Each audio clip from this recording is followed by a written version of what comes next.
मित्रों नमस्कार। आज आप लोगों को वीडियो कॉन्फ्रेंस के माध्यम से और कुछ चर्चा करने के लिए बुलाया है।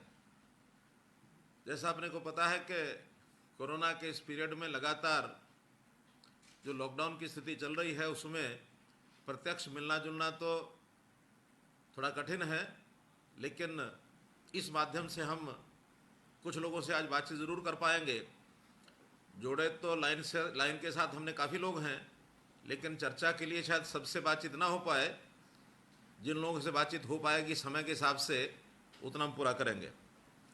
प्रारंभ में मैं आपके सामने इतना ही विषय रखता हूं कि इस कोरोना महामारी में हरियाणा की जो स्थिति है ये पिछले महीने के अंत तक यानी अप्रैल अंत तक काफ़ी ठीक थी, 30 अप्रैल तक। लेकिन पहला सप्ताह मई का ये हमारे लिए कोई बहुत अच्छा नहीं गया। बहुत बड़ी संख्या में एकदम दिल्ली के साथ लगते 4 जिलों में सोनीपत, झज्जर, गुरुग्राम और फरीदाबाद इनकी संख्या एकदम बढ़ गई। जहां हम रिकवरी रेट में केरल के बाद दूसरे स्थान पर थे, एकदम बहुत नीचे हमारा रिकवरी रेट हो गया, क्योंकि इधर संख्या बढ़ गई। रिकवरी कम हो रही थी, संख्या काफ़ी बढ़ रही थी। लेकिन पिछले 3 दिनों से उस गति से तो नहीं, फिर भी कल हमारे 50 केस एकदम बढ़ गए, जो थोड़ा चिंताजनक थे। कल तक की जो हमारी संख्या है 780 लोग कुल डिटेक्ट हुए, जिसमें 14 इटालियन लोग भी थे और उसके अंदर से 382 ये डिस्चार्ज हो गए हैं। 427 कल सायंकाल तक ये आंकड़ा के हमारे जो पॉजिटिव केस अंडर ट्रीटमेंट ये चल रहे हैं। 11 लोगों की मृत्यु हुई, तो ये हमारा मोटा आंकड़ा है। देखा जाए तो अभी भी आसपास के जो प्रांत हैं, चाहे दिल्ली है, राजस्थान है, पंजाब है, उत्तर प्रदेश है, इन सब प्रांतों से तो अभी भी हम एक ठीक स्थिति में हैं। लेकिन और स्थिति अच्छी रहे इसके लिए बराबर हमारे प्रयत्न चल रहे हैं। कोरोना से निपटने के लिए बहुत से जो प्रावधान किए वो सब अपने को मालूम है, आज उसके दोहराने की आवश्यकता नहीं है।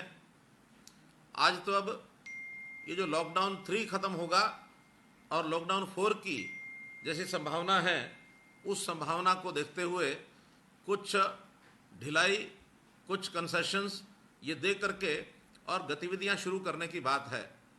15 तारीख तक सब प्रांतों को, सब मुख्यमंत्रियों को, ये प्रधानमंत्री जी ने कहा है कि वो अपनी अपनी रिपोर्ट बना करके भेजें, ताकि 16 और 17 में कुछ निर्णय लेकर के 18 तारीख से किस प्रकार की स्थिति रहेगी वो सब जानकारी हमको मिलेंगी।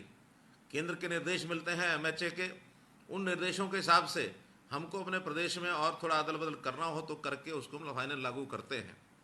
इस समय सामान्य परिस्थितियां बन रही हैं।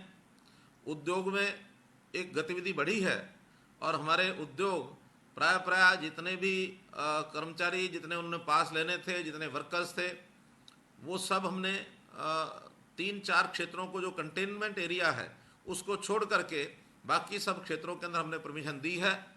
चाहे वो उद्योग में लगे हुए, चाहे हमारी जो संस्थाएं हैं या बाज़ार हैं, जिन लोगों ने परमिशन ली है हमसे, 25 लाख लोगों को परमिशन दी जा चुकी है, पास लेकर के अपने काम को चालू करें। इसलिए सामान्य गतिविधियां चालू हुई हैं। और इसमें जो एक बड़ा विषय कोरोना का इलाज, लोगों का हेल्थ डिपार्टमेंट, ये तो सब है ही है, लेकिन उसके साथ जो बड़ा कठिनाई का विषय था कि लेबर ने प्लान करना शुरू किया और उस प्लान करने वालों की व्यवस्था करना, ये भी हमारे लिए ज़रूरी था। हमने अभी तक 19 ट्रेन और लगभग 2000 बसें, इसमें लगभग 1 लाख लोगों को, 19 नहीं 28 ट्रेन चली गई हैं अभी तक, तो 28 ट्रेन और 2000 बसें, ये लगभग 1 लाख से ऊपर लोग ये भेजे जा चुके हैं व्यवस्था के माध्यम से। अपने आप जो लोग गए हैं उनकी संख्या इससे अतिरिक्त है, लेकिन फिर भी अभी कुछ संख्या ऐसी है कि जो जाने के लिए अभी भी लालायत है। उसके लिए लगातार ट्रेन की, बसों की व्यवस्थाएं कर रहे हैं। लेकिन ये सब सामने जिस स्टेट में लोग जाने होते हैं उनकी सहमति के साथ भेजना पड़ता है, उसके बिना भेज नहीं सकते हैं। ये वन साइडेड नहीं होता, बल्कि म्यूचुअल एक अंडरस्टैंडिंग जब कर लेते हैं तब उनको भेजा जाता है। तो उस काम में हम लगे हैं। इस सारे कार्यक्रम में एक विषय प्रधानमंत्री जी ने कल जो देश को संबोधित किया और देश की जनता को संबोधित करने में उन्होंने एक विश्वास प्रकट किया, और हम सबका भी विश्वास उसमें है ही है कि हम अपनी इन परिस्थितियों को किस प्रकार से ठीक कर सकते हैं, इस कोरोना की लड़ाई में मुकाबला करके कैसे इसको पार पा सकते हैं। कल उन्होंने एक आर्थिक पैकेज की घोषणा की थी, 20 लाख करोड़ रुपए का आर्थिक पैकेज। इसमें से लगभग 2 लाख करोड़ का पैकेज तो पहले से ही जो उन्होंने गरीब कल्याण योजना के अंतर्गत बताया था, उसको जोड़ करके ये सब 20 लाख करोड़ रुपए का पैकेज बनने वाला है। उसी क्रम में आज हमारे वित्त मंत्री जी ने बहुत सी घोषणाएं की हैं, आप सब लोगों ने उसको सुना ही होगा। उसमें मुख्य रूप से आज जो जिन बातों पर फोकस था वो था जो छोटा उद्योग है हमारा, लघु उद्योग, कुटीर उद्योग, एमएसएमईज, ये जो उद्योग है, इस उद्योग में क्योंकि बहुत बड़ी संख्या वर्कर्स की, मजदूरों की इसमें लगती है और बहुत जनता इसके ऊपर उनकी आजीविका निर्भर है, तो इसको बड़ा पैकेज दे करके और उन्होंने जो योजनाएं बताई हमको, जैसा उन्होंने सीधा 3 लाख करोड़ रुपए का तो कोलेट्रल फ्री ऑटोमेटिक बिजनेस और ऑटोमेटिक लोन्स, ये जो उन्होंने एमएसएमई के लिए घोषणा किया है, और इसमें भी अगले 12 महीने तक उन लोन्स का मॉरिटोरियम रहेगा, कोई उनको रिफंड नहीं करना पड़ेगा। उसके बाद 4 साल तक का ये लोन होगा, इसके बाद ही उनको अपनी वापसी लोन की ये करनी होगी। मैं समझता हूँ एमएसएमई को आगे बढ़ाने के लिए एक बहुत बड़ा ये पग है जो उठाया गया है। इसी में कुछ एमएसएमई को स्ट्रेस्ड कैटेगरी में रखा गया है कि बहुत दबाव में आकर के उनके सारे सिस्टम, बहुत छोटा जिनका सिस्टम होता है, वो अपनी सारी पूंजी को भी शायद खर्च चुके होंगे या कोई ना कोई दबाव में होंगे, तो उनके लिए अलग से कोई एक कैटेगरी बना करके 20,000 करोड़ रुपया उनके लिए अलग से रखा गया है, जिसमें 2 लाख एमएसएमईज इनको सबको लाभ मिलेगा। साथ ही जो ऐसी एमएसएमईज हैं जिनका पोटेंशियल ग्रोथ का बहुत अधिक है और वायबल हैं, जिनको गति से आगे बढ़ाया जा सकता है, उनका स्पेशल पैकेज एक 50,000 करोड़ रुपए का ये अलग से भी एक जारी किया गया है। तो मुझे लगता है कि कई प्रकार की जो कैटेगरीज बनाई हैं वो सब जानकारी आपको है ही है। एक बड़ा जो महत्व का विषय है कि एमएसएमईज का जो कैटेगरीज हैं उनका जो चेंज किया गया है, उनका प्रकार चेंज किया गया है, उनका साइज जो बदला गया है। माइक्रो जो पहले 25 लाख रुपए तक की इन्वेस्टमेंट थी, अब वो माइक्रो की 25 लाख रुपए से कम की जो इन्वेस्टमेंट है उसको माइक्रो, पहले कितना था, अब उसको 1 करोड़ कर दिया गया है। और इसी प्रकार से स्मॉल पहले 5 करोड़ रुपए से कम की इन्वेस्टमेंट थी, अब वो 10 करोड़ कर दिया। मीडियम 10 करोड़ से कम थी, उसको 20 करोड़ रुपया कर दिया है। इसी प्रकार इनकी जो सेवाएं हैं उसका भी इतना टर्नओवर है, उस टर्नओवर को भी बदला गया है। अर्थात पहले जो इनके साइज थे, जो लिमिट्स थी, उस लिमिट्स को बढ़ा करके डेफिनेशन चेंज कर दी गई है। एक इससे और महत्वपूर्ण बात जो की गई है कि 200 करोड़ रुपए तक की जितने भी टेंडर्स हैं वो सब अब ग्लोबल टेंडर ना होकर के केवल नेशनल टेंडर ही होंगे, ताकि 200 करोड़ रुपए तक के सामान को हम अपने देश की ही कंपनियों से खरीदें। इसमें ग्लोबल टेंडर्स को एक प्रकार से प्रोहिबिट किया गया है। इसके अंदर जैसे कल उन्होंने कहा था लोकल और वोकल, अर्थात मेक इन इंडिया, इसके ऊपर जोर देने का एक बहुत बड़ा एक ये प्रावधान किया गया है। इसी में से हमें लगता है कि अपना भारत ये आत्मनिर्भर होगा, और आत्मनिर्भरता अगर हो जाती है हमारी तो हम विश्व की एक शक्ति के रूप में उभरने वाले हैं। ये एक बहुत एक बड़ा इसमें काम किया गया है। एमएसएमईज के जो प्रोडक्ट्स हैं मार्केट में भी उसको ई मार्केट लिंकेज, ये विषय भी अपने आप में महत्वपूर्ण है। फिर मजदूरों के लिए ईपीएफ की योजनाएं भी बताई हैं कि वो ईपीएफ 10%, 12% की बजाय 10%, और कुछ लोगों के लिए तो अभी 3 महीने के लिए एग्जम्प्ट भी किया है कि 3 महीने के लिए एग्जम्प्ट करके और ईपीएफ को उनको नहीं भरना पड़ेगा। सरकारी कर्मचारियों की भी योजनाएं हैं। एनबीएफसी अर्थात नॉन बैंकिंग फाइनेंशियल इंस्टीट्यूशंस इनका भी, हालांकि प्रदेश से सरकार का इसमें कोई बहुत बड़ा महत्व योगदान नहीं है, ना उसमें कोई गतिविधि है, ये केंद्रीय स्तर के ऊपर ही सब होने वाली हैं। डिस्कॉम्स, हमारी बिजली कंपनियां, जो कि जितना भी एंटरप्रेन्योरशिप है वो सब बंद होने के कारण से एक बहुत बड़ा लोड डिस्कॉम्स के ऊपर पड़ रहा था। हमने उसमें छूट भी दी है कुछ MSMEs को कि जो फिक्स चार्जेस हैं 25% हमने उसके माफ़ किए हैं, और बिल्स भी अब लगभग 3 महीने के बिलों की पेमेंट वो हो नहीं रही है। एक अच्छा कदम है केंद्र सरकार की ओर से कि उनको उनकी व्यवस्था को ठीक बनाए रखा जाए। तो 90,000 करोड़ रुपए की लिक्विडिटी ये डिस्कॉम्स की बनेगी, ताकि डिस्कॉम्स भी अपना काम ठीक से गति से चलाते रहें। ये एक विषय। कंट्रैक्टर्स को रिलीफ दिया गया है, ये हम पहले भी हरियाणा में कर चुके हैं कि 3 महीने के लिए उनका जो टाइम पीरियड है उसको हमने 0 पीरियड कर दिया था कि जिस भी किसी की टाइम लिमिट इस कोरोना पीरियड में आ रही है तो उसको 0 टाइम मान करके, 0 टाइम लिमिट, उतने ही दिन, जितने दिन कोरोना में उनका कॉन्ट्रैक्ट का पीरियड होगा उसको उतने दिन के लिए कोरोना के बाद ये बढ़ा दिया जाएगा, ताकि उनको किसी प्रकार की कठिनाई ना आए। रियल एस्टेट के लिए भी कुछ रेरा में रजिस्ट्रेशन की छूट दी गई है। TDS TCS रेट इनमें रिडक्शन की गई है। डायरेक्ट टैक्स मेजर्स और जो हमारी रिटर्न्स भरने की तिथियां हैं वो भी बढ़ाई गई हैं, ताकि किसी को भी तकलीफ ना हो कि उसको टाइमली रिटर्न अपनी भरने में जो कठिनाई है उसमें भी कहीं 2 महीने कहीं 3 महीने का ये एक डेट को एक्सटेंड किया गया है। और मैं समझता हूँ आज तो केवल पहला दिन था इस 20 लाख करोड़ रुपए के पैकेज में घोषणा का, अभी 2 दिन लगातार और होना है। इसमें काफ़ी ऐसे सेक्टर्स, कैसे कैटेगरीज बच गई हैं जिन कैटेगरीज के लिए कल में और परसों में कुछ और घोषणाएं होंगी, वो भी अपने सामने आएंगी। मित्रों, हाँ, 5.5 लाख करोड़ रुपए का आज तक हुआ है, टोटल 20 लाख होना है। ठीक, हमारे वित्त सचिव जी बता रहे हैं। तो इस नाते से हम लोगों ने बहुत से ऐसे प्रदेशों के साथ जब अपने प्रदेश की तुलना की, बहुत से हम वीडियो भी देख रहे हैं कि बाहर जा करके जो लोग यहाँ से माइग्रेट करके मजदूर गए हैं, वर्कर गए हैं, तो उन लोगों ने वहाँ जा करके हरियाणा का जो बखान किया है वो काफ़ी सुखद है कि हम बहुत सी व्यवस्थाएं अपने यहाँ गरीब लोगों को, मजदूरों को जो आर्थिक सहायता देनी थी, जो उनको भोजन के लिए पैकेट, राशन पैकेट ये सब देने थे, ठीक प्रकार से हम चिन्हित कर पाए।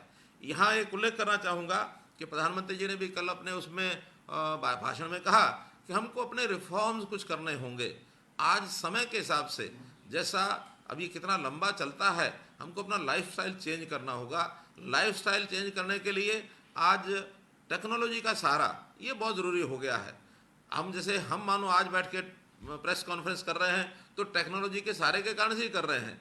इसी प्रकार समाज में भी सब व्यवस्थाएं टेक्नोलॉजी के कारण से हमको ठीक करनी पड़ेंगी।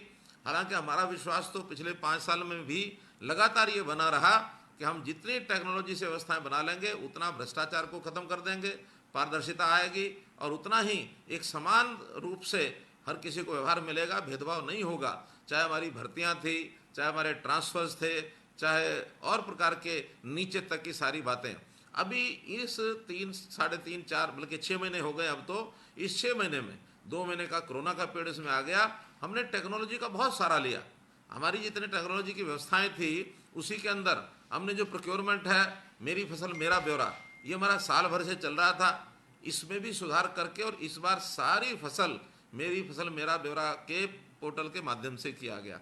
हमने नीचे गरीब आदमियों को सहायता पहुंचाने का काम, यानी जितनी एक एक व्यक्ति की पहचान करके लोकल कमेटीज हमने बनाई। 20,000 ऐसी लोकल कमेटीज के सर्वे के माध्यम से हमें जानकारी मिलती थी कि इस घर में राशन की आवश्यकता है, इस घर में इसका कार्ड नहीं बना हुआ तो इसको डिस्ट्रेस राशन टोकन देना होगा हमको, या पैसे पहुंचाने होंगे, ये गरीब आदमी है इसका काम रुक गया है। तो सारी जानकारियां लेकर के, और जो पहले से हमारे पास जानकारियां थी, मुख्यमंत्री परिवार समृद्धि योजना, परिवार पहचान पत्र, ये सब बनाकर, और अब की जानकारी के लिए हमने 16,20,000 लोगों तक इस समय तक 3,000 रुपये से लेके 5,000 रुपये तक की राशि पहुंचाई है। इसमें और एक 4-5 लाख लोग हैं जिनका अभी प्रोसेस में चल रहा है, उनको भी ये सारी योजनाएं, इसका लाभ पहुंचेगा। अर्थात ये 20 लाख से ऊपर। कोई सामान्य अगर स्थिति होती तो इन सामान्य स्थितियों में हम 20 लाख लोगों तक पहुंच नहीं बना पाते, और बनती भी तो पता नहीं कितना इसमें घोस्ट बेनिफिशियरी होते, इसका कोई अनुमान नहीं लगाया जा सकता। लेकिन इस बार ठीक पात्र व्यक्ति को, जो डिजर्व करता है, उसी को उसकी सहायता पहुंची है, ये हमको पूरा विश्वास है। इसलिए हमने इसके अंदर जो राशि खर्च की है 619 करोड़ रुपया खर्च कर चुके हैं, और ये 619 करोड़ रुपया इस प्रदेश में सीधा सीधा ऑनलाइन ट्रांसफ़र करना इस 2 महीने में एक बहुत बड़ी बात है। इसको हम आगे भी चालू रखेंगे इन व्यवस्थाओं को, और हमारा परिवार पहचान पत्र का जो प्रोजेक्ट है वो जो पूरा होगा तो इसके बहुत सारे लाभ ये जनता को, गरीब जनता को ही होने वाले हैं। सरकार की व्यवस्थाओं में पारदर्शिता आएगी, और जहाँ कहीं कोई भ्रष्टाचार होता है उसको भी हम इसको समाप्त कर पाएंगे। हमने इसी प्रकार से जो हमारा डिजिटलाइजेशन का कार्यक्रम था उसके अंदर बहुत हमने, जो मैंने ट्रांसफ़र का विषय बता दिया, पीडीएस का सिस्टम ये भी इसी में से निकाला कि पात्र व्यक्ति को ही राशन मिले, राशन नहीं ले पाएगा तो अगले महीने भी उसको राशन मिल सकता है। अभी कोरोना के समय ई पास सिस्टम ये भी हमने डिजिटलाइजेशन में से किया कि कोई भी आदमी अप्लाई करता है, जो कंडीशंस उसकी हैं उस हिसाब से उसको ई पास मिल जाता है। उसको किसी ऑफिस में जा कर के कहीं पास नहीं लेना पड़ता है, उसको पास वही मिल जाता है। सारी चीज़ें अब केंद्र सरकार के लेवल पर भी कितने ही डिजिटलाइजेशन का उपयोग करके हम लोगों ने काम किया। अगर और कुछ नहीं तो हम ये आरोग्य ऐप के ऊपर जाए, एक प्रकार से ये भी डिजिटलाइजेशन का ही एक नमूना है कि आज करोड़ों लोग ये जो ऐप है हमारी आरोग्य सेतु ऐप, इसको लोड किया है। इसका लाभ कितना हुआ कि हमको पता लग जाता है 500 मीटर के दायरे में क्या कोई ऐसा तो नहीं कि जो पीड़ित व्यक्ति जो पॉजिटिव हो, या 1 किलोमीटर के अंदर कितने हैं, 2 किलोमीटर के अंदर कितने हैं। हर व्यक्ति अपनी जगह पर अपने दायरे को एक सुरक्षित चक्र के रूप में वो देख सकता है।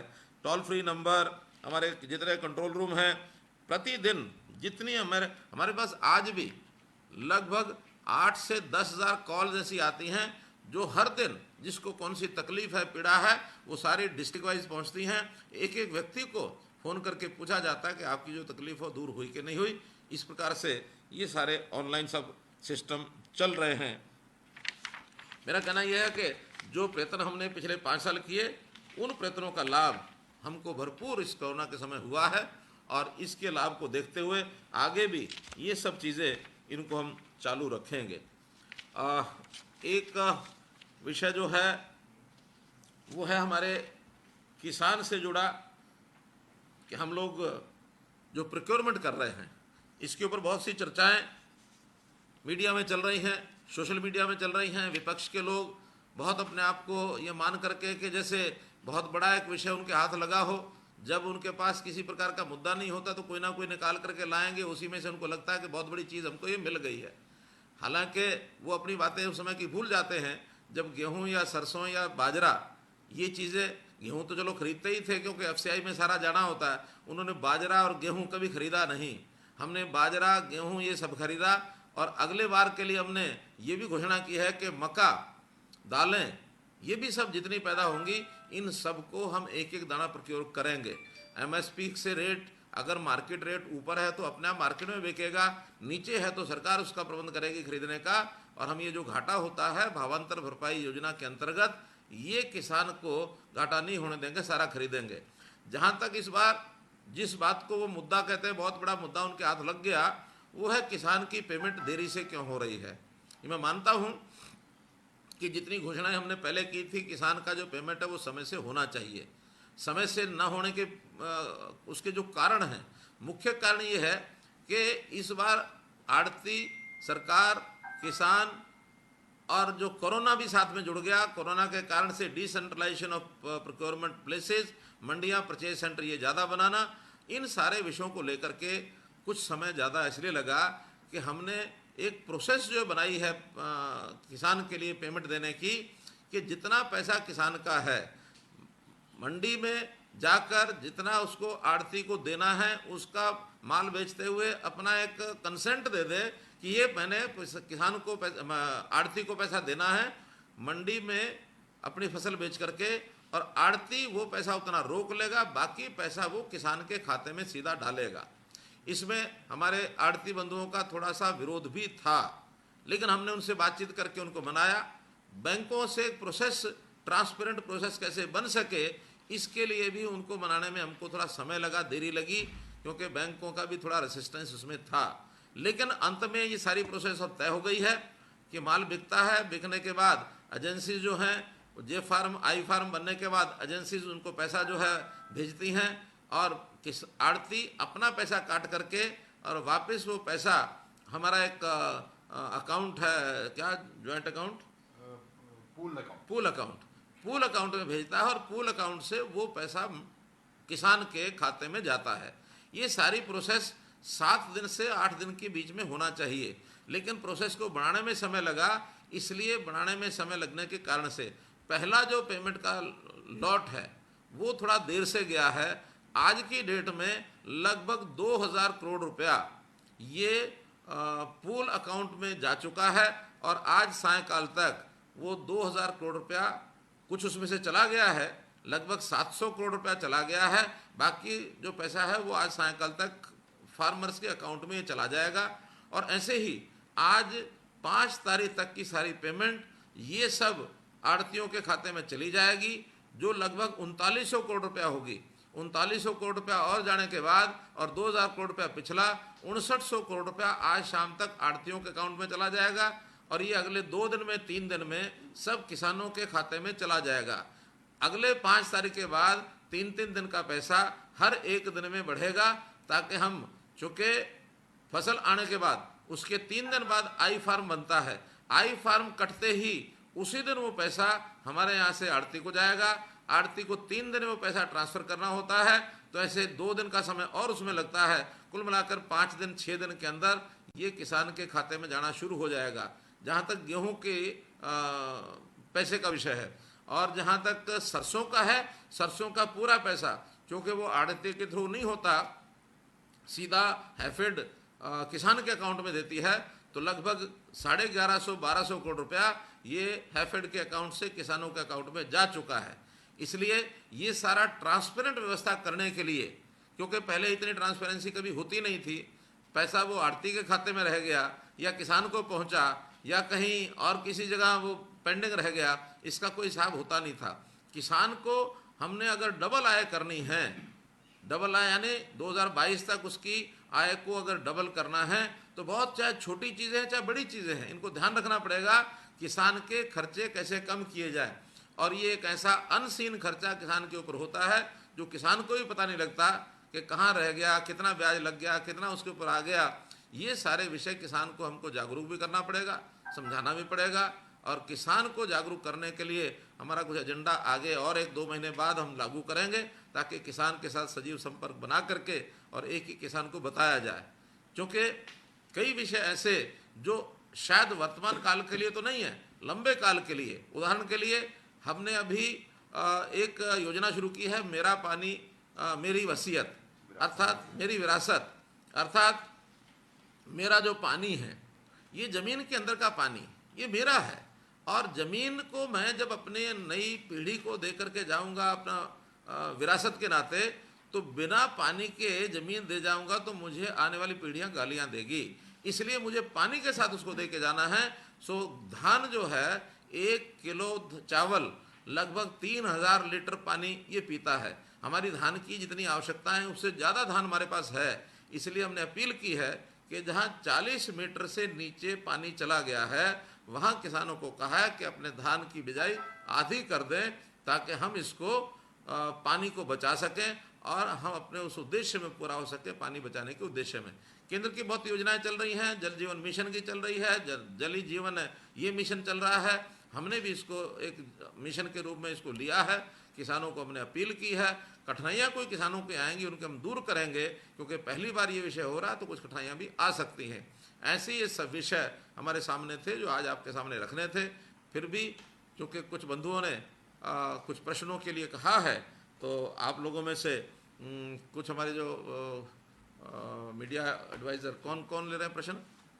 हाँ, प्रश्न, पहला प्रश्न अनुराग जी से है, तो अनुराग जी बताएंगे क्या प्रश्न है, ताकि उस हिसाब से बात को आगे बढ़ा सकें। मुख्यमंत्री जी नमस्कार। जी नमस्कार। मुख्यमंत्री जी, हरियाणा अब लॉकडाउन के चौथे चरण में प्रवेश करने को तैयार है। जी पिछले 3 चरणों में आपकी सरकार ने जिस तरह से कोरोना महामारी पर काबू पाया, जी, सबसे पहले तो आप उसके लिए बधाई के पात्र हैं। धन्यवाद। गेहूं व सरसों की खरीद की चुनौती रही आपके सामने। औद्योगिक गतिविधियां शुरू करने के बीच आपने अचानक मेरा पानी मेरी विरासत योजना शुरू की। विपक्ष ने इसका विरोध भी किया। इस योजना को शुरू करने के पीछे आपकी क्या सोच रही, और दूसरा, विपक्ष का विरोध करने के पीछे क्या सोच रही? इसी से जुड़ा हुआ एक सवाल है कि प्रधानमंत्री जी ने जो 20 लाख करोड़ रुपए का पैकेज दिया है, उससे हरियाणा के छोटे और मध्यम श्रेणी के उद्यमियों को किस तरह से राहत मिल सकेगी? जी सर।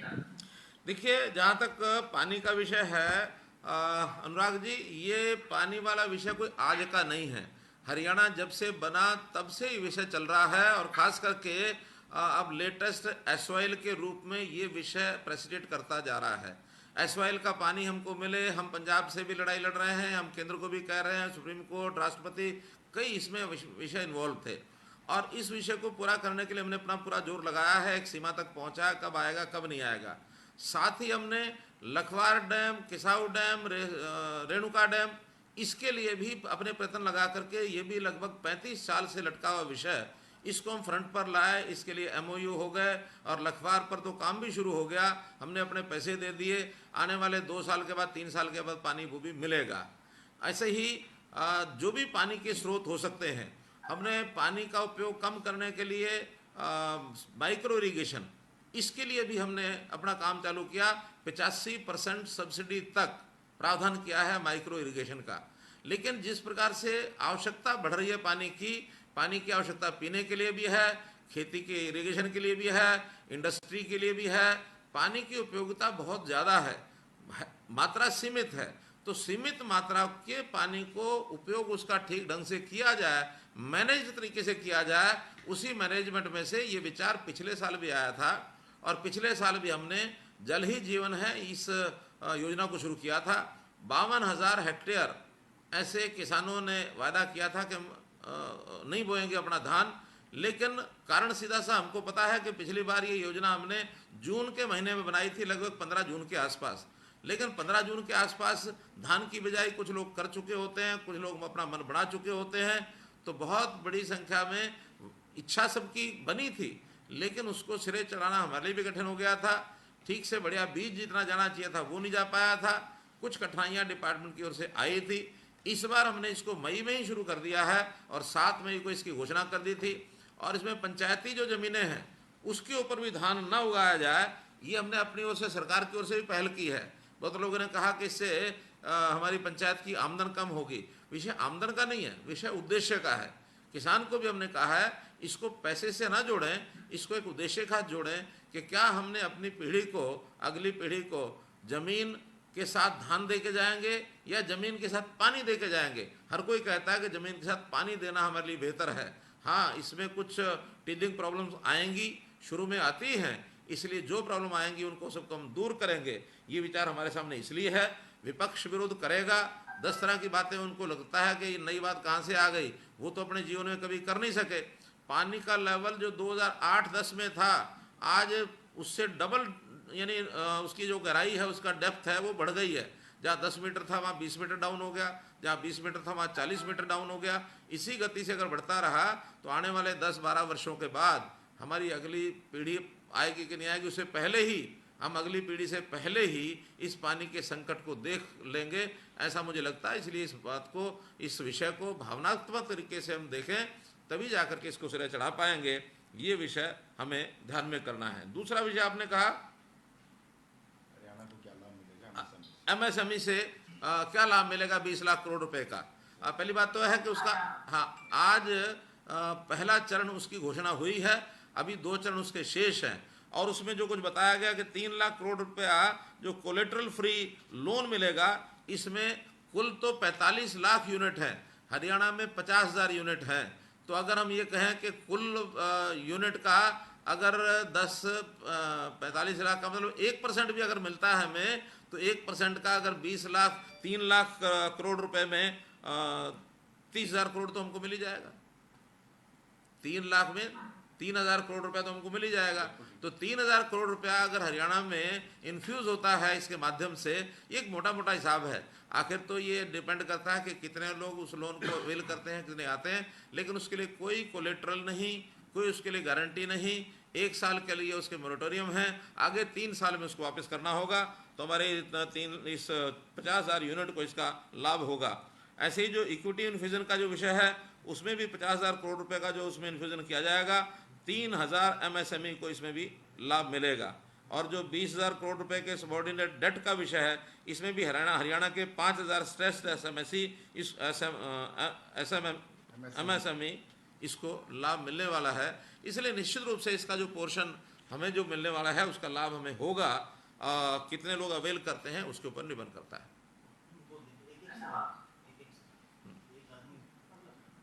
चलिए मुकेश जी। जी नमस्कार। नमस्कार मुकेश जी। ये जो सर सारी कवायद चल रही है, क्योंकि पूरी दुनिया में इस वक्त कोरोना का कहर है, उसको लेकर ही हम ये सारी प्लानिंग करते हैं कि लॉकडाउन लगा दिया जाए, अलग अलग उसके फेजेस आ रहे हैं। अब जैसा कि कल प्रधानमंत्री जी ने बताया कि जो चौथा लॉकडाउन होगा उसका अलग रंग होगा, अलग रूप होगा। तो उसको जहाँ तक हमें समझ में आ रही है कि अब अधिकतर चीज़ों को खोलने के प्रयास किए जा रहे हैं। आज वित्त मंत्री ने भी इस ओर संकेत दे दिए हैं। तो आपको लगता है, आपके अनुभव के अनुसार, कि कोरोना काल में जिस तरीके से हमने 130 लोगों का ध्यान रखते हुए, उनकी सेहत का ध्यान रखते हुए, उनके जीवन का ध्यान रखते हुए सब कुछ लॉकडाउन कर दिया था, तो क्या ये सही समय है कि लॉकडाउन में ढील दे दी जाए? क्योंकि संक्रमण काल अभी जारी है। फिर कहीं ऐसा ना हो कि जो हमने पिछले इतने दिनों में प्रयास किए वो सभी प्रयास हमारे इस संक्रमण के काल में धरे के धरे रह जाएं और जो आंकड़ा लगातार बढ़ता जा रहा है उसको कंट्रोल करना मुश्किल हो जाए। देखिए मुकेश जी, ये जो कोरोना का एक बीमारी है, ये एपिडेमिक है इन नेचर, यानी जिसको छूत की बीमारी कहते हैं। और ये जहाँ फैलती है वहीं इसका प्रभाव ज़्यादा होता है। ये बीमारी बहुत अपने आप दूर तक नहीं जाती है। इसलिए अब ये सारे विषय जैसे ध्यान में आए हैं, जहाँ जहाँ कुछ लोग मिलते हैं वहीं उसके आसपास के लोग ही ज़्यादा मिलते हैं। उदाहरण के लिए जैसे हमारे भी 4 जिले इससे प्रभावित हो गए। गुरुग्राम है, झज्जर है, अपना सोनीपत है और फरीदाबाद है।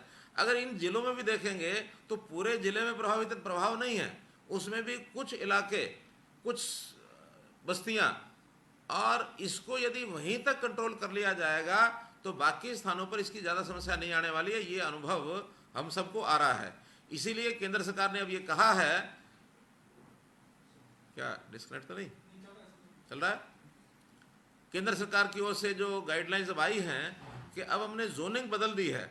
जोनिंग यानी पहले रेड जोन, ग्रीन जोन और ऑरेंज जोन की जो बात थी, अब ये जोनिंग हो गई है कंटेनमेंट एरिया की जोनिंग। जहाँ कंटेनमेंट एरिया, जहाँ मरीज कोई आया है, जहाँ पॉजिटिव आया है, उसके आसपास के क्षेत्र में। मुकेश जी आवाज़ आ रही है? मुकेश जी आवाज़ आ रही है? आवाज़ कटी है भाई, देखो। मुकेश जी आवाज़ आ रही है? जी, अब आपकी आवाज मुझे वापस मिली है। पीछे आवाज कट गई थी। हाँ, यही जो सवाल था इसका आपने जवाब दिया। बस थोड़ा सा डर ये लग रहा है मंत्री जी की कहीं ऐसा ना हो कि इस काल में हम अपनी अर्थव्यवस्था को तो कंट्रोल करने के जो प्रयास कर रहे हैं वो कर लें, लेकिन क्योंकि संक्रमण ऐसा है जिससे अमेरिका, इटली, फ्रांस, स्पेन सारे घबराए हुए हैं, तो घबराहट भी थोड़ी सी बाकी रहनी चाहिए, खासतौर से हमारी सरकारों में, कि ये फैल जाए। पूरी बरतनी पड़ेगी। सावधानी हटी दुर्घटना घटी। इसलिए किसी भी कारण से सावधानी नहीं हटानी है। लॉकडाउन भी रहेगा, सख्ती भी रहेगी, सोशल डिस्टेंसिंग रहेगा, 2 गज की दूरी की बात भी होगी, सैनिटाइजेशन भी होगा, मास्क भी होगा, और मेडिकल हेल्प जितनी चाहिए वो भी सब मिलेगी। कंटेनमेंट जोन के अंदर पूरी सख्ती होगी, उसके अंदर कोई गतिविधि नहीं चालू की जाएगी। लेकिन कहीं कहीं कंटेनमेंट जोन ना होने के कारण से बाकी सब लोगों को भी जो इसमें सफ़र करना पड़ रहा है उसको थोड़ा रास्ता बनाया जाएगा, खोला जाएगा। इसलिए अब सारे सिस्टम डिस्ट्रिक्ट सेंट्रिक हो करके, और हमें सारी योजना बनानी पड़ेगी किस डिस्ट्रिक्ट में क्या स्थिति है। पहले हम प्रदेश की एक योजना बना रहे थे, अब जोनिंग जो है वो सारी डिस्ट्रिक्ट के हिसाब से बनेगी और कुछ चीज़ें उसमें चालू करनी पड़ेंगी। इंडस्ट्री के काफ़ी हमने आयाम खोल दिए हैं। अब एक सुझाव हमने दिया है कि एजुकेशन के लिए स्कूल कॉलेज को भी एक सोशल डिस्टेंसिंग को ध्यान में रखते हुए कुछ गतिविधियां चालू की जाए, नहीं तो ऑनलाइन सिस्टम तो शुरू हो ही रहा है। सोशल डिस्टेंसिंग का ध्यान में रखने के लिए ट्रांसपोर्ट, लोकल स्टेट ट्रांसपोर्ट यानी बसेस, इसका भी हम प्रयोग कर रहे हैं परसों से कि कुछ बसें मानो पंचकुला से 2-3 रूट चलाएंगे, कुछ अम्बाला से चलाएंगे, कुछ सिरसा से चलाएंगे, कोई महेंद्रगढ़ और नारनौल से चलाएंगे। तो ऐसे दूर स्थानों से बीच में 2-2 बसें 3-3 बसें चलाएंगे, ताकि बहुत जो ज़रूरतमंद लोग हैं, आखिर ज़रूरतें सब प्रकार के लोगों को होती हैं, इसलिए उनको भी थोड़ा फैसिलिटेट किया जाएगा। लेकिन ये सब एक प्रकार के प्रयोग हैं, मानो कहीं कोई कठिनाई ध्यान में आएगी और इसको फिर से दोबारा सख्त होना पड़ेगा, उसी प्रकार की सख्ती फिर हो जाएगी, कोई दिक्कत नहीं है उसके अंदर। Let us hope for the best, prepare for the worst. एक आखिरी सवाल 15 तारीख तक मुकेश जी बाकी लोग, हाँ क्या करें 15 तारीख? 15 तारीख तक प्रधानमंत्री जी ने जो सुझाव मांगे हैं, तो अपनी तरफ से क्या सुझाव दिए गए हैं? ऐसा कि अभी एक टीम बनाई है हमने, वो टीम इसके ऊपर विचार कर रही है और हम 15 तारीख दोपहर तक इसको फाइनल करेंगे और 15 दोपहर के बाद भेजेंगे। हाँ सुशील जी। नमस्कार जी। जी नमस्कार। सर मेरे 2 सवाल हैं। पहला सवाल है, एक से काम चल जाए तो चला लो। आज 2 ही होंगे। आज 2 ही करेंगे। तो पहले दूसरा पूछ लो। एक तो कितने मजदूरों ने रजिस्ट्रेशन कराया है बाहर जाने के लिए, अपने घर जाने के लिए, और अभी भी बहुत से मजदूर सड़कों में पैदल चल रहे हैं, बच्चे भी साथ में है सर, तो उनकी क्या व्यवस्था रहेगी, क्योंकि उनको बहुत दिक्कत आ रही है। और दूसरा सवाल मेरा सर ये है कि जो किसानों के लिए एक बहुत अच्छी योजना शुरू की गई है पानी बचाने के लिए, उसके लिए पोर्टल कब तक खुल जाएगा? क्योंकि इन किसान अभी पनीरी की बिजाई करने के लिए तैयार हैं, तो पोर्टल पे जब तक आएंगे तब तक देरी ना हो जाए। ये मेरे 2 सवाल। ठीक है, दूसरा तो आपका सुझाव ही है कि हम बहुत जल्दी इस पर काम कर रहे हैं, एक आध दिन में मीटिंग करके और इसका फाइनल स्वरूप जो शेप देनी है, क्योंकि कल ही मेरी कुछ ऐसे बंधुओं से बातचीत हुई है जो किसानों के प्रतिनिधियों से जुड़े हुए थे कि इसमें कोई कठिनाई, कोई सुझाव, इसके अंदर उस क्षेत्र के विधायकों से बातचीत हुई, उस क्षेत्र के और जनप्रतिनिधियों से बातचीत हुई है, कुछ नए सुझाव उन्होंने दिए हैं, उसको सारे को सम्मिलित करके और हम 1 या 2 दिन में इसको फाइनल इसका करके और पोर्टल के अंदर डाल देंगे। ये तो सुझाव आपका अच्छा है। मजदूरों की बात जहाँ तक कही है, ये बात ठीक है कि दूसरे प्रदेशों से भी लोग जो है हरियाणा में घुस करके आगे बढ़ रहे हैं, खास करके पंजाब से जिनको यूपी जाना होता है वो बिना किसी परमिशन के और अपने छोटे बड़े रास्ते जो इधर से निकल करके आ जाते हैं और वो निकल के यहीं से निकलते हैं। फिर भी हम उनको सबको रोकते हैं और हमारे जो शेल्टर होम बने हुए हैं उनके वहाँ ले जा करके उनको बसें देते हैं। हमने कल सहारनपुर से भी बसें, सहारनपुर के लिए यहाँ से बसें चलाई हैं। हमारी बसें सारी बुलंदशहर तक जाती हैं, बुलंदशहर में वो अपने स्थानों पर आगे बढ़ा देते हैं। अब इसमें बहुत उतावलापन दिखाने के कारण से कुछ लोग निकल पड़ते हैं। हमें जितने साधन, क्योंकि मैंने बताया जैसे सामने के लोग जब तक उसको स्वीकार नहीं करते हैं तब तक यहाँ से हम नहीं भेजते हैं। ऐसा नहीं है कि हमने यहाँ से भर के और यूपी वाले यूपी में छोड़ दिए, बिहार वाले बिहार छोड़ दिए। उनको वहाँ पर क्वारंटाइन करना, उनके टेस्ट लेना, उनके घरों में भेजना, ये उन सरकारों की जिम्मेदारी है। इसलिए सबको अपील की है कि जैसे रोज़ाना यहाँ भी लगभग 25,000 30,000 लोग रोज़ जा रहे हैं, तो अगर 25,000 लोगों में उनकी बारी जब आएगी 2 दिन में 4 दिन में आ जाएगी। और अब केंद्र सरकार भी कुछ ट्रेन्स को खोलने का मन बना रही है कि कुछ ट्रेन चलेंगी लेकिन रिजर्वेशन के साथ चलेंगी, जनरल डब्बे नहीं होंगे उसमें, तो रिजर्वेशन करा के उसमें जा सकते हैं। बसें हम जैसा चलाना शुरू किया है, तो नॉर्मलाइज होने में थोड़ा दिन लगेंगे लेकिन सब नॉर्मलाइज हो जाएगा।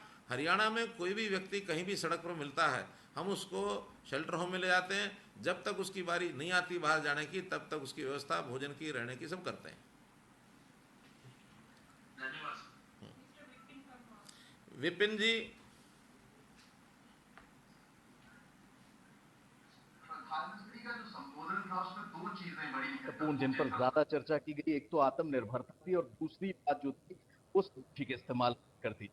अगर प्रदेश की हम बात करें की इंडस्ट्री 2800 करोड़ का जो है वो इंडस्ट्री, ऐसे में अब जो है प्रेफरेंसेस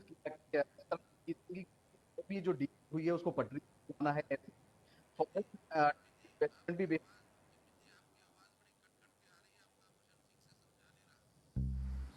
साहब मेरा सवाल ये है कि 2 चीजों पर प्रधानमंत्री की ओर से बेहद फोकस किया गया था कल संबोधन में,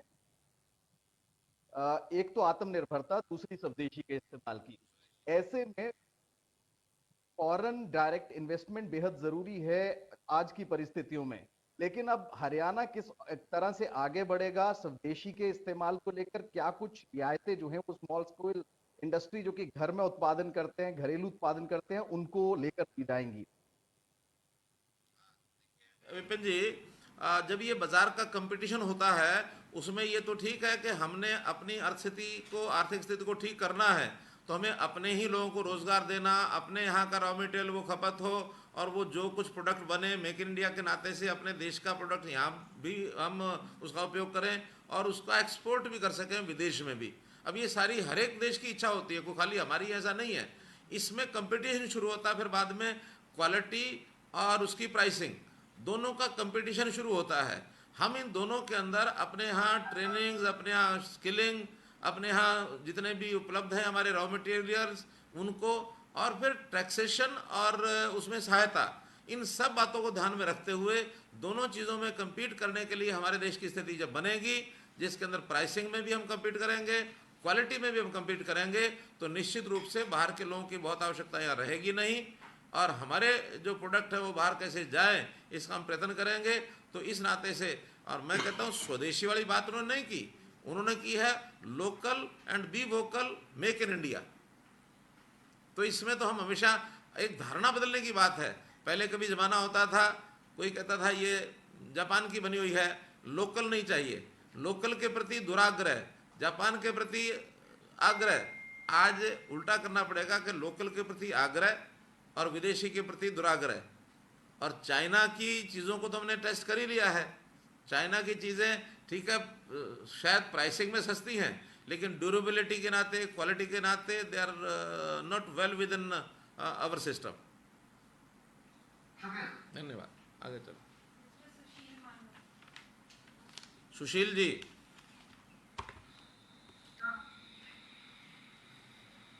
हाँ सुशील जी बोलिए।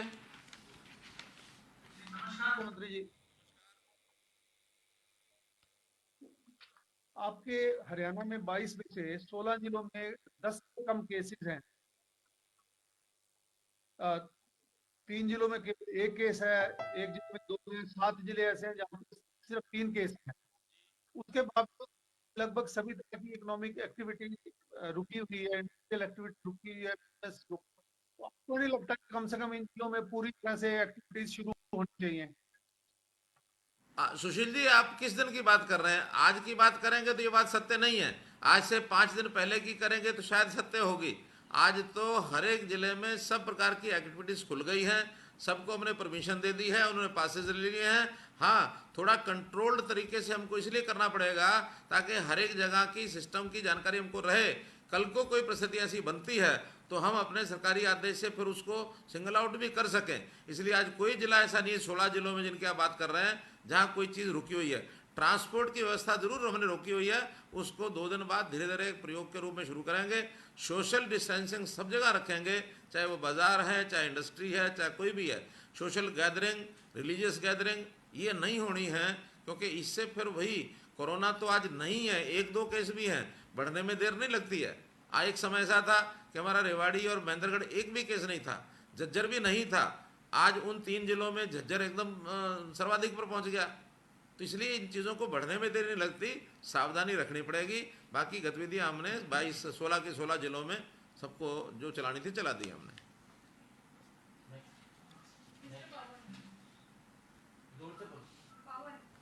पवन जी।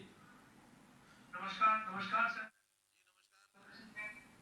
जिस मेरा सवाल ये है सर कि इस वक्त प्रदेश में वित्तीय स्थिति को लेकर वो लगातार हमला है। प्रदेश की इस वक्त हमने कितना लोन और लिया है केंद्र सरकार से, और सर कोरोना रिलीफ फंड में जो राहत लोगों ने मदद तो सहयोग के तौर पर की है, उसमें आज 40 लाख रुपए का चेक देने का जानकारी दी है। तो कोविड रिलीफ फंड में इस वक्त में कितना पैसा है सर? दूसरी हमारे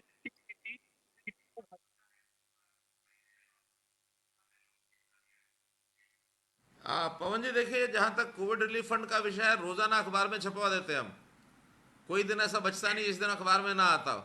आज का लेटेस्ट जो आंकड़ा है उसमें 2 116 करोड़ 17 लाख रुपए की हमारी कलेक्शन है। और इसमें जो हम दे चुके हैं उसके अंदर 41 करोड़ रुपया दवाइयों का दे चुके हैं, 17 करोड़ 88 लाख रुपया असंगठित मजदूरों को हमने दिया है, 10 करोड़ रुपया एक्सग्रेशिया का रिजर्व फंड रखा है, 3 करोड़ रुपया हम उपायुक्तों को जो पहले किस्त दी थी 22 करोड़ की, उसके अलावा ये इसमें से भेज चुके हैं। और 1 करोड़ 94 लाख रुपया हम किराए का जो मजदूरों का ट्रेन्स का वो हमने भरा है। हम एक एक आना पाई का हिसाब किताब रोज अखबार में छपवाते हैं, शायद इससे ज़्यादा ट्रांसपेरेंसी हमको नहीं कर नहीं सकते। 1 लाख से ऊपर का योगदान जिसका होता है उसका भी छपवा देते हैं। आज 2 करोड़ से लेके और 1 लाख तक 19 लोग हैं जो ये छपे हैं आज की डेट में। इसलिए मेरा कहना थोड़ा सा शायद ये इलेक्ट्रॉनिक पर आप नहीं दे पाएंगे, हमें तो प्रिंट में हम देते हैं, उसमें देख लिया करो तो अच्छा रहेगा। दूसरा विषय है बता रहा हूँ। देखिए दूसरा विषय है कि अप्रैल के महीने में हमारा रेवेन्यू कितना घटा है आपको सब बता दिया हमने, अखबारों में छप गया, मैंने स्वयं मीडिया में बताया। मार्च के अंदर भी कम हुआ वो भी बताया, लेकिन जितना अप्रैल में कम हुआ था उससे अब मई में थोड़ी स्थितियां ठीक होनी शुरू हुई हैं। हमारा थोड़ा बहुत एक्साइज में भी पैसा आना शुरू हुआ है, जीएसटी में भी आना शुरू हुआ है। अभी जो रजिस्ट्रियाँ होती है स्टाम्प ड्यूटी उसका भी प्रतिदिन 7-8 करोड़ रुपया आता है। तो ये जो धीरे धीरे बढ़ रहा है, इस बार हम ऐसा मान के चलें कि सामान्य गति से कोई लगभग 40% तक हम पहुंच जाएंगे।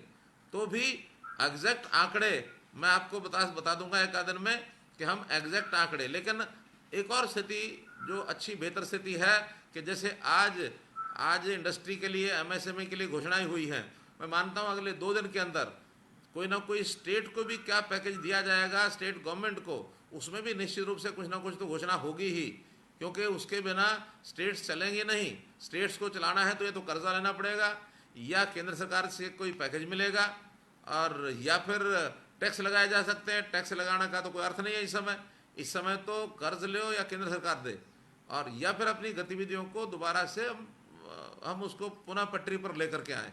वो पटरी पर धीरे धीरे आ रही हैं, लेकिन हम लोग इस समय जो स्थिति में हैं, हम अपने जो एसेंशियल एक्सपेंसेस हैं लगभग 4,500 करोड़ रुपए के, वो तो हमने करने ही करने हैं, उसमें कुछ नहीं बचता है। शेष जो खर्चे हैं उसको हम धीरे धीरे जैसे जैसे आर्थिक स्थिति ठीक होगी उसको हम करेंगे। कुल मिलाकर हमारा जो मार्च में डेट जो लिया था हमने 8,336 करोड़ लिया, अप्रैल में 5,000 करोड़ रुपया लिया, और मई में कुल मिलाकर का भी 2,000 करोड़ रुपया ले चुके हैं।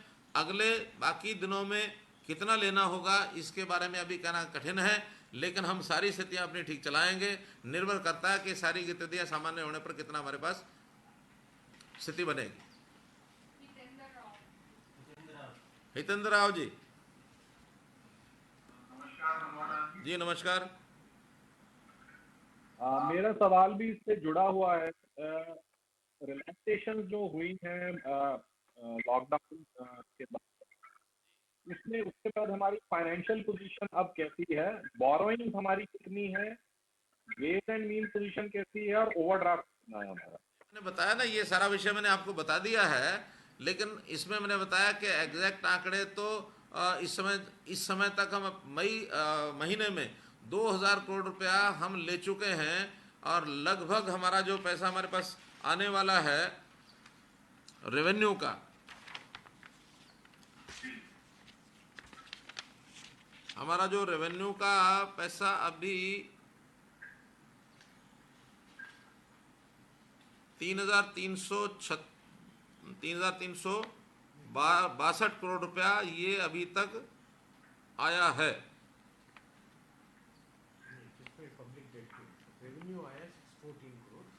यानी कुल मिला के अब ये आंकड़े इस प्रकार से बताने की बजाय आप हमारे फाइनेंस सेक्रेटरी से आकर के सब समझ लेना। मुझे मोटा मोटा ये पता है कि अभी तक हमने 2,000 करोड़ रुपया जो नहीं लेना चाहिए था वो लिया है, आगे आवश्यकता पड़ेगी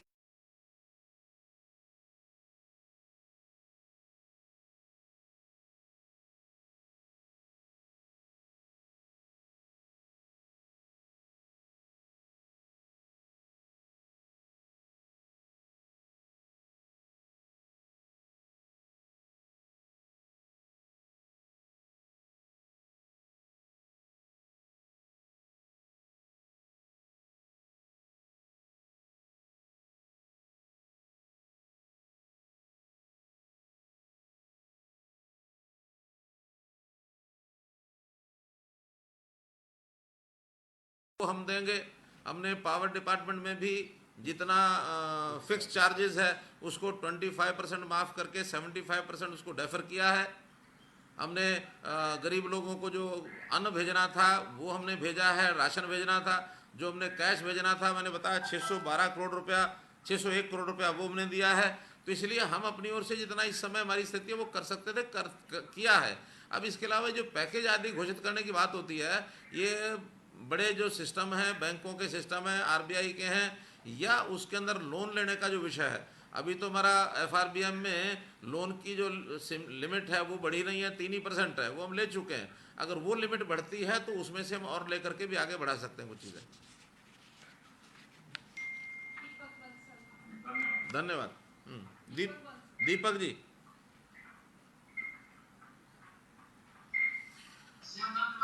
जी नमस्कार दीपक जी। जो इंडस्ट्री जो श्रमिक वापसी चल रही है और इंडस्ट्री खुलने पर उनके वापस लाने का सरकार का क्या प्रबंध है? आवाज नहीं आई, आवाज जो श्रमिक वापसी चले गए हरियाणा से, उनको सरकार अगर वो वापस आना चाहते हैं तो क्या प्रबंध सरकार उनके लिए वापसी लाने के लिए क्या प्रबंध कर रही है? देखिए, आज जो आवश्यकता जिनकी है वो ज़्यादा लोग जाने वाले वही थे जिनको जाना था। आने की स्थिति, हालांकि लोगों ने कहा हम आना चाहते हैं, लेकिन अब चूंकि ट्रेन खुली हैं तो अपने हिसाब से वो लोग आएंगे। अगर सरकार इसी काम में लगी रही कि एक बार आना और एक बार ले जाना और आना और ले जाना, तो इसकी एक सीमा होती है। चलेगी इंडस्ट्री जैसे मैंने बताया, आज भी हमारे 24 लाख लोग इंडस्ट्री और बाकी सर्विसेज के उन्होंने पास लिए हैं, वो चला रहे हैं। और आज 24 लाख लोगों में से जो अभी तक गए हैं, हमने तो कुल मिलाकर 1 लाख सवा लाख ही भेजे हैं। और जो पहले जाने के लिए अप्लाई जिन्होंने किया था उसमें से 30-40% लोगों ने मना कर दिया कि अब हम नहीं जाएंगे, क्योंकि जिस समय जाने का जो एक उफान आया था वो ऐसी स्थिति में आया था कि उनको मालूम नहीं हमें रोज़गार मिलेगा कि नहीं मिलेगा, हम यहाँ काम कर पाएंगे कि नहीं कर पाएंगे, हमारी फैक्ट्री चलेगी कि नहीं चलेगी। जब से ये हमने खोलने की स्थिति चली है तब से लोगों को विश्वास जमा है कि नहीं, कोई कठिनाई नहीं आई है, अब हम काम करेंगे और काम करके जब जाना होगा तब जाएंगे। अब सबको ये भरोसा जग गया कि स्थितियाँ नॉर्मल हो रही हैं। नहीं तो एक समय ऐसा था किसी को पता ही नहीं था कि स्थिति नॉर्मल होगी कि नहीं होगी। मजदूर के मन में विचार पता नहीं कहाँ कहाँ तक उठ जाते थे। एक विचार तो ऐसा किसी ने मुझे बताया कि अगर मरना ही है तो यहाँ क्यों मरना, अपने गांव में जाकर मरेंगे।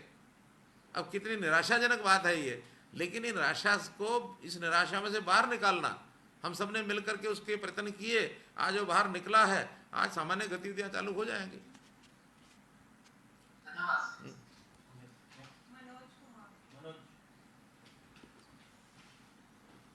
जी मनोज जी।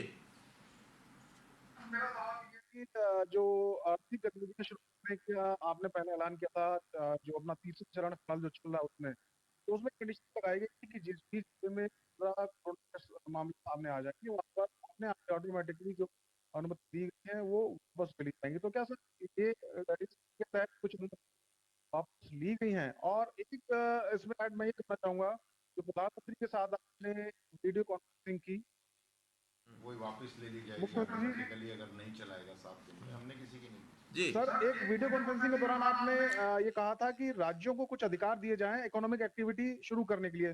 तो किस प्रकार के अधिकार आप चाहते हैं और क्या आप जो लिखित में मुख्य प्रधानमंत्री जी को भेजने वाले हैं अब हरियाणा सरकार का पक्ष, उसमें क्या क्या शामिल आप करने जा रहे हैं? ये देखिए, अधिकार वाला विषय तो इतना ही आया था कि जोनिंग का सिस्टम अब जो केंद्र ने पहले तय किया था कि एक डिस्ट्रिक्ट जब तक 21 दिन तक कोई वहाँ केस ना आए तब तक उसको ग्रीन करेंगे, और फिर उसको ऑरेंज में और रेड ऑरेंज ऐसा कोई एक सिस्टम बनाया था।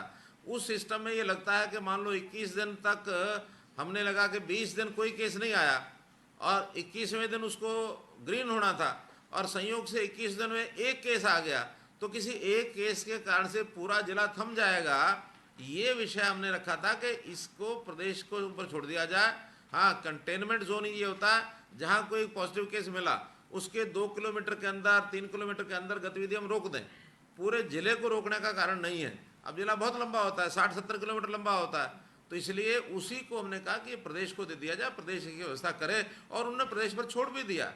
क्योंकि पिछले सोमवार जो जोनिंग तय हुई थी सोमवार को, और घोषणा हुई थी कि 7 दिन के बाद सोमवार को फिर जोनिंग घोषणा करेंगे, लेकिन इस बार सोमवार को केंद्र के द्वारा जोनिंग घोषित नहीं की गई। अब तो केवल कंटेनमेंट जोन ने कहा कि इसको बचा करके जो योजना बनानी है आप अपने आप बना लीजिए, उसी के अंतर्गत हम आगे एक एक व्यवस्था को आगे बढ़ा रहे हैं। और जहाँ तक आपने कहा कि परमिट वापस ले लिया जाएगा, वो समय उस समय ऐसी थी स्थिति कि हर एक जगह 50% की कंडीशन लगाई थी कि अगर 50% के नाते से कोई भी परमिशन ले जाएगा, और एक सीमा भी हमने लगाई थी, यहाँ 2000 या 3000 4000 प्रारंभिक विषय थे, लेकिन अब जब सब सीमाएं समाप्त हो गई हैं तो अब किसी का परमिट वापस लेने की, परमिशन वापस लेने की जरूरत नहीं पड़ेगी।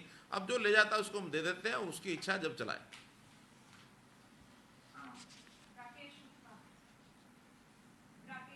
राकेश गुप्ता जी। नमस्कार सर। जी नमस्कार। सर मेरा सवाल किसानों से जुड़ा हुआ है, क्योंकि बाकी तो सभी साथियों ने पूछ लिए। एक विपक्ष बड़ा ये कह रहा है कि नमी के नाम पे और लश्कर के नाम पे 14-15 रुपए जो हैं प्रति क्विंटल काटे जा रहे हैं। आपने कोई केंद्र को चिट्ठी लिखी थी इस संबंध में? एक तो चिट्ठी क्या है, दूसरा कोई केंद्र ने आपको जवाब दे दिया इस लश्कर की ना कटिंग हो या नमी? रामविलास पासवान जी को चिट्ठी लिखी है सर अभी आपने कि वैल्यू कट ना लगाए, क्योंकि बारिश की वजह से 2015 में पहले हुआ था ना, 2015 में। हाँ जी। आप जबरदस्ती तो नहीं सबसे सवाल पूछवा रहे, कोई पूछना चाह रहा है?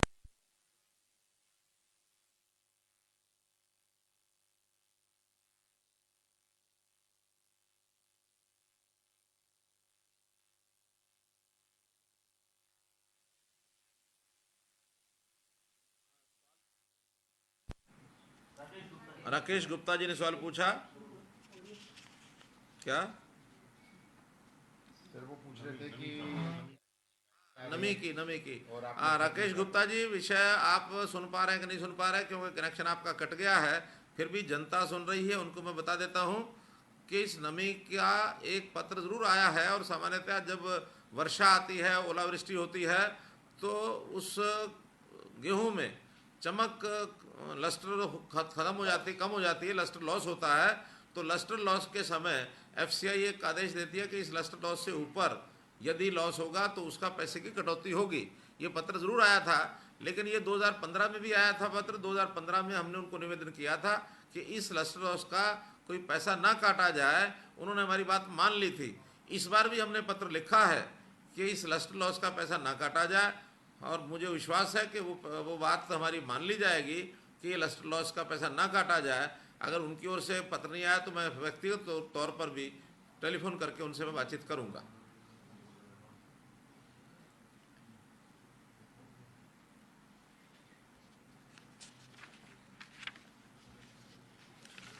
मित्रों, आज हम सब लोगों ने प्रधानमंत्री जी के द्वारा की गई घोषणा 20 लाख करोड़ रुपए का पैकेज, इसके ऊपर चर्चा की।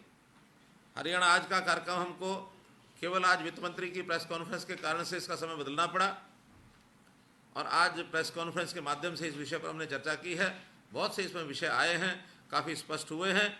फिर भी अगर किसी विषय की जानकारी और शेष रह गई होगी तो कभी भी हमारे डिपार्टमेंट से कोई भी जानकारी ले सकते हैं। आपका बहुत बहुत धन्यवाद, बहुत बहुत आभार।